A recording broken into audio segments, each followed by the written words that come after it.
Yeah, well, let's start here. Mr. Tom Homan is now threatening to arrest mayors, governors, anybody who doesn't agree with his handling of deportation. I just wanted to get your thoughts on that. What do you make of this? He's a moron. and he's threatening people that he can't make it stick, but it's all part of a bullying tactic of Donald. Look, don't be surprised. This is Donald Trump. He told you what he was going to do. And so now people are finding out that, golly gee, he really is going to be an asshole. So don't be surprised. True. Make it stick. No. Will it be is it a bullying tactic? Yes. And it often works because people don't want to confront the bully. And I was raised differently. And the only way to confront a bully is to thump him in the nose and don't take any shit off of him. Sorry, for my foul language. No, you're right. I agree with you. And you did that in your years in the White House press briefing room. And I always appreciated when you held their feet to the fire. It could have been Donald Trump. It could have been Kayleigh McEnany. It could have been Sarah Sanders. You and there were others in there as well that did ask challenging questions. Are you in fear, Brian, that that's not going to happen because they're not going to allow it? The Trump administration, they're not going to allow people to ask challenging questions anymore? I'm concerned. Fearful, no. It will be hard for him to push everybody out. He can upset seating, and I think he'll do that. He'll take over the assignments of the seats. And look, that's gonna make 200 reporters who cover the White House actually kind of happy, because those first two rows and all the access that they get, for him to deny them access, there's going to be a lot of happy reporters going, hey, I'm going to get my shot. Well, you're not. that happiness will last a couple of weeks. Yeah. And then you'll come to realize that he's just going to call in the people that he likes and those that will give him what he wants, easy softball questions. Or he won't do anything and he'll just not call on anyone, or he won't, accept those that he likes. Or and this is likely a combination of all these are likely, and he'll likely only have briefings they'll discontinue them. They'll be very not very often, and so you'll have a briefing, and he'll go on Joe Rogan's show or Fox, and Friends, and pontificate for an hour once a week, and that's what he'll consider dealing with the public. But yeah, I'm concerned that the press and holding his feet to the fire will be very, very hard to do this time around, because he's going to stack the deck, and he already has. So that's, he's already got people obeying him before he ever got into office. So the Washington Post, the Los Angeles Times, USA Today, all three of which refused to endorse a candidate because he didn't want him to. Right. You're going to have a hard time if you're working for them getting a question in that he doesn't want asked. Brian, do you feel like your credential will be revoked, or do you feel like they will still allow you to be in there, whether they let you ask questions or not? Do you feel like they're going to allow you back in that room? No, I don't. They can't. They will probably not allow me to have a hard pass. They wouldn't okay me for, and there is a difference. I could probably get a day pass, and then I would be escorted in, and I could stay for the day, and then I'd leave. But they could refuse that too. They could just say national security reasons. No, I never got credentialed to cover him at all during the campaign. He knows who I am. He didn't, and I was told that my chances of interviewing him are slim and none, and with an emphasis on none, coming in. So yeah, I would anticipate it's going to be very difficult for anyone who's going to push back with any strength to be in that room. If you had an opportunity to be face-to-face with Donald Trump right now, whether it be in that room or not, I'm curious, Brian, what would be your first question? Like, what would you ask him? You asked me that yesterday, and it changes every day. And I guess today I would ask him, how is it? I guess there are a couple that come to mind. The first one would be, how is it that you accepted this victory, but you wouldn't accept your loss? And all of a sudden, magically, it's a non-tainted election. B, are you going to take us out of NATO? C, how let's see, when you stroke Vladimir Putin, do you let him come in your mouth? That might be my third. Wow. I wonder if you would actually answer that. That's a very good question, actually. That might get you kicked out, but that's a national security risk, but I'd ask it. What the hell?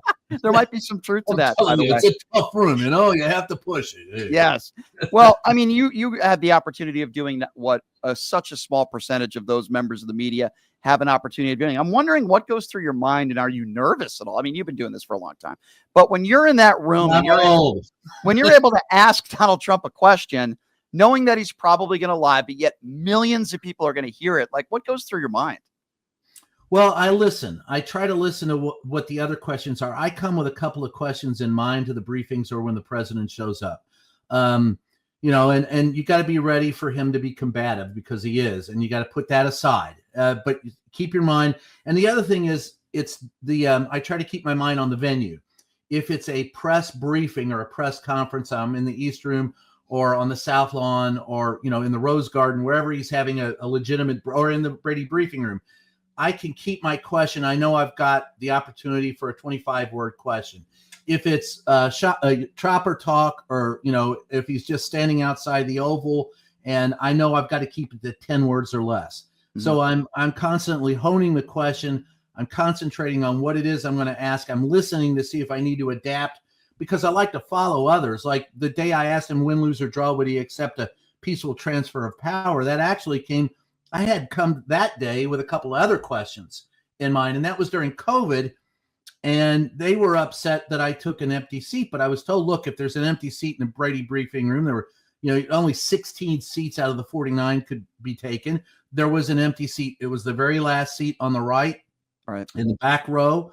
I sat down, and I raised my hand. He called on me first. I didn't ask for it. So go ahead, K-Boy, and that's. So the question that came to mind to me was an article I'd read about, questioning the peaceful transfer of power. And I said that 6 weeks out from the election, nothing else matters. Nothing. Is he going to accept it? And he wouldn't answer. He never gave you, he never said no. No, he said, if you stop counting the votes, there won't be a transfer of power. I mean, it's unbelievable. You're talking about rioting at that time. You're talking about civil unrest. And the guy won't even say, yes, I want a peaceful transfer of power. I mean, my head was spinning when he gave you that answer. I mean, it's unbelievable. We're going to hear more of that for years to come. It was a good question. It should have been an easy question to answer, and he didn't give you a direct answer. Well, yeah, and it's the basis of our democracy. That's one of the things that everybody across the world has admired about the United States, is its peaceful transfer of power. And so that's why I would follow up if I had him today. I would go, you wouldn't accept the last one peacefully. You accepted this one. Is it only valid if you win? I mean, Marjorie Taylor Moore Greene is out screaming that, that they're cheating, they're stealing. No, they're counting. They're counting the votes. And you're not upset. Well, you think they just stole down, and that's the lunacy. Yeah, no, you're right.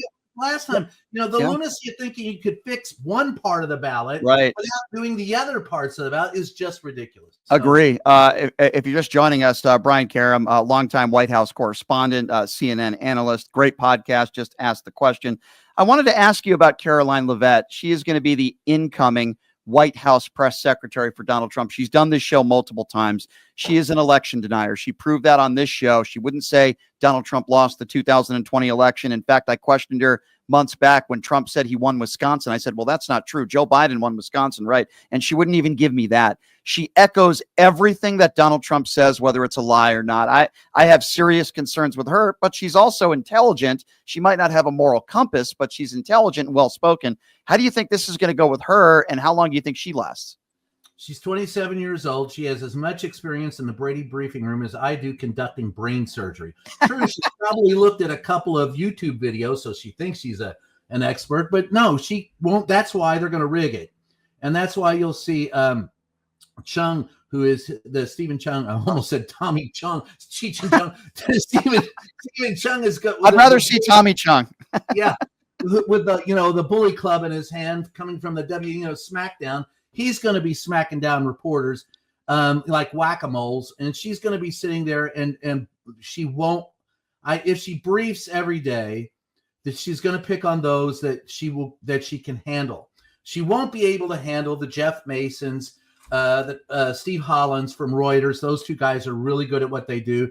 She wouldn't be able to handle me. She wouldn't be able to handle a lot of other reporters with gravitas and experience. But here's the thing. If you change the seating assignments up, and with the consolidation of the media that has occurred today, those reporters of gravitas with a lot of experience who can handle themselves are few and far between. You're going to have people more worried about their access and will play ball with them, as you've already seen the owners do. If the owners are going to bow down, they're not going to let anybody in that briefing room that won't bow down. So it's going to be difficult. I predict I don't know. She could last a year. She could last 2. Depends on how long she could last all 4. She could last. Yeah. Then again, he could, Donald Trump could gack out on a cheeseburger in 2 weeks, and we've got a new president, and we got somebody else in there. Yeah, JD Vance. I don't know what's worse. I wanted to ask you this: permanent eyeliner, I don't trust, but I'm just saying. Yeah, keep your couches away, Brian. But in all seriousness, I'm curious. What is it like talking to, I would imagine you've had some conversations with Sarah, as I like to call her, Sarah Huckabee Sanders or Kayleigh McEnany. What are they like when the cameras are off? Are they the same? Are they different? Are they more kind? What are they like when the cameras are off? Well, let's start with the beginning. Sean Spicer was an old-fashioned Republican. You could talk to him. Sarah Sanders actually was a mother, and I could get along with her. She told me she was quitting the White House to take care of her family and her kids. I said, well, if that's the case, good, because, your job will always be there. Your kids only get one chance to grow up and they need a mother. Right. Of course, 6 weeks later, she's running for governor. So much for that. That was a lie. Yeah. But you could talk to her. And then it was a step down. Stephanie Grisham never even had a briefing. You couldn't even find her. The only official act she took was when on the day that she tried to yank my press pass because of the Sebastian Gorka the Orca incident. And then Kayleigh McEnany was absolutely the worst. She was, you couldn't, she dodged you. You couldn't talk to her. B, she was so full of herself and so full of it that it was difficult, if at all possible, to speak with her on any intelligent basis. I'll say this though, as bad as the Trump press team was, there were a couple of people that were real pros that helped us out and got us information, and we needed them. Hogan Gidley was one of them that comes to mind. There was a couple on the show. Yep. Yeah, Hogan.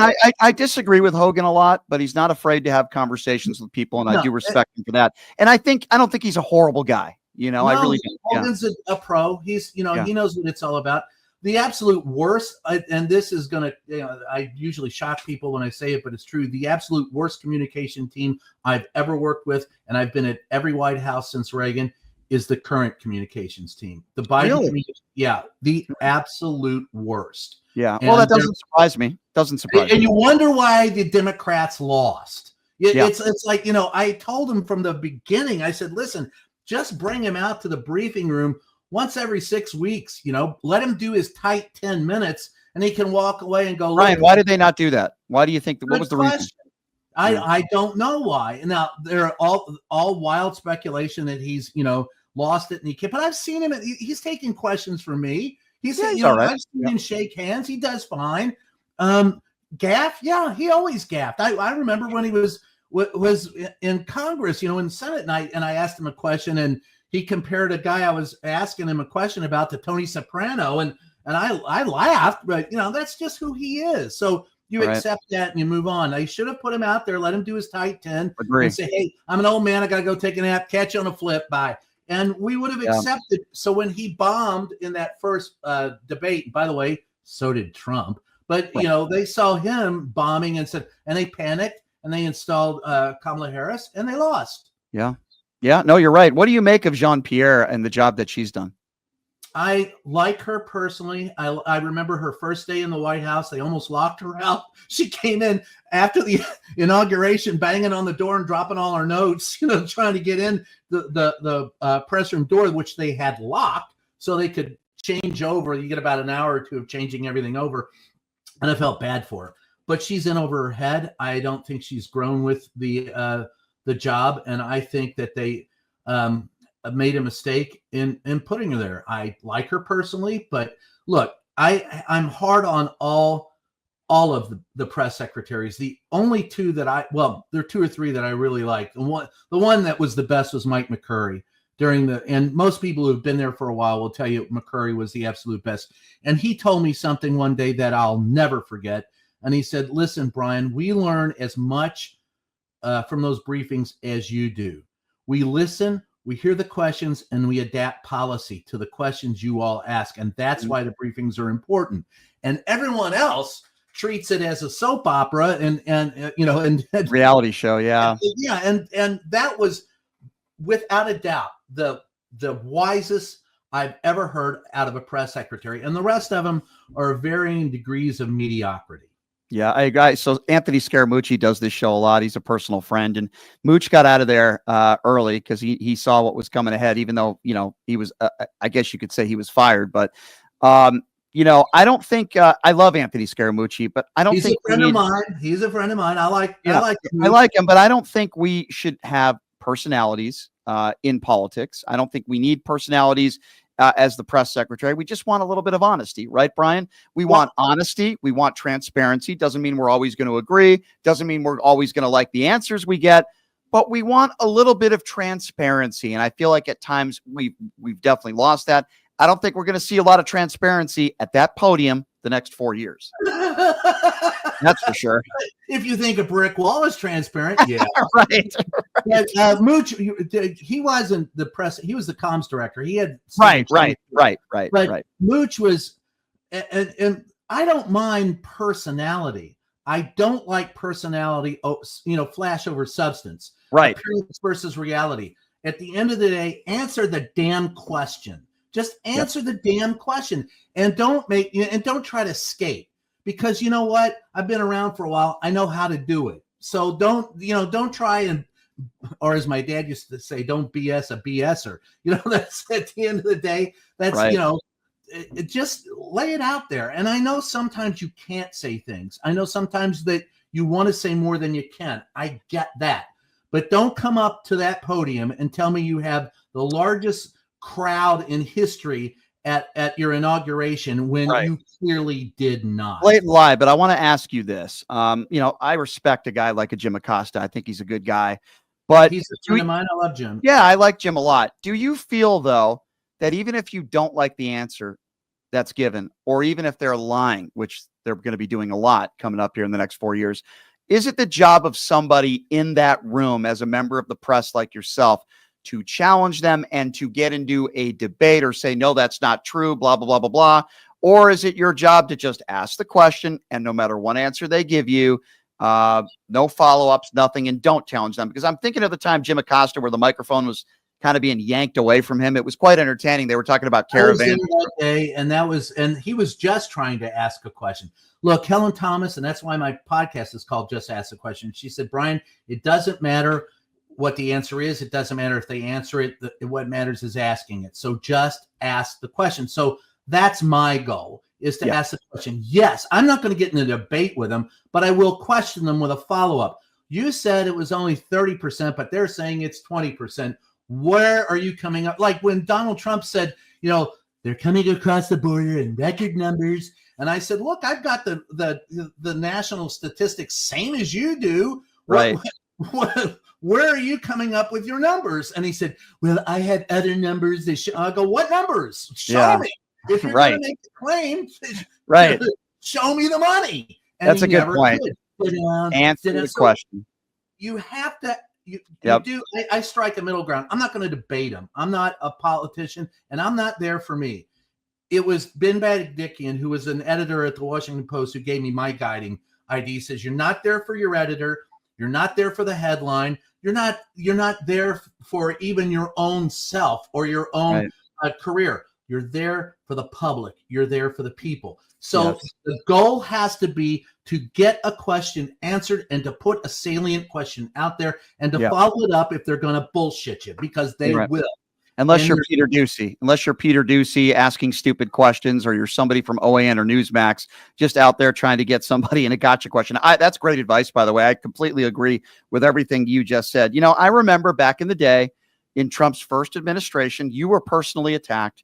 People, that's the Playboy reporter. That's the showman. I mean, you've been doing this forever, right? And those, like, as if like you lose credibility because you work for Playboy, but OAN or Newsmax has all the credibility in the world. I'm wondering what's going through your mind at that time when prominent people in Trump's administration were attacking you, calling you the showman and the Playboy reporter. Like, how did you react to that? What did you make of that?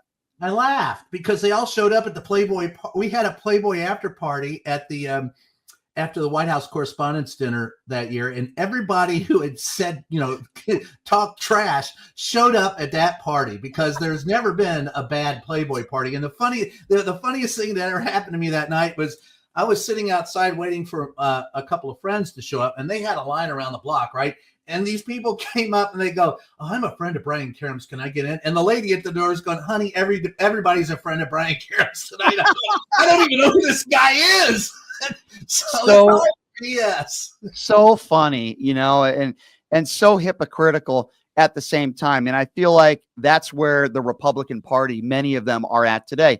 They're hypocrites. They'll talk about their religion and devout Christian. They support Donald Trump, a 34-count felon. They'll talk about transgenders in bathrooms and all that sort of stuff. And they're at the Playboy party. Right. I mean, the devout Mike Johnson would probably have been there if he was the House Speaker, yet he's worried so much about what porn his kids are watching. I mean, it's crazy. Well, Brian, I really appreciate what you do, my friend, and I appreciate you coming on the show, and let's do it again soon down the road. It was a pleasure doing your podcast yesterday. I love what you do. I tend to agree with you. I hope Donald Trump's administration allow you in that room. We need more people like you in that room, but I kind of believe what you're saying in that they're probably not going to let you in there. Well, remember what Dandy Don said, if and buts were candy and nuts, we'd all have a hell of a Christmas. So this is very true. My dad said, wish in one hand and the other and see which one fills up first. Either way, but we'll see. Your dad sounds like a smart man. Yeah, it will be. Well, I wish you the best. Have a great Thanksgiving to you and your family, Brian. And if you're in that room, oh yeah, I definitely want to talk to you about it. So I appreciate you coming on, Brian, and love your podcast, by the way. Pleasure doing it yesterday. And yeah, you have a great holiday weekend. Okay. You too. Have a happy Thanksgiving, brother. Thank you. You as well. I'm here for you. Thanks, Brian. I appreciate that, my friend. There you go, everybody. Brian Karem, although I am offended because I follow him on Twitter and he doesn't follow me. So maybe we can do something about that. But no.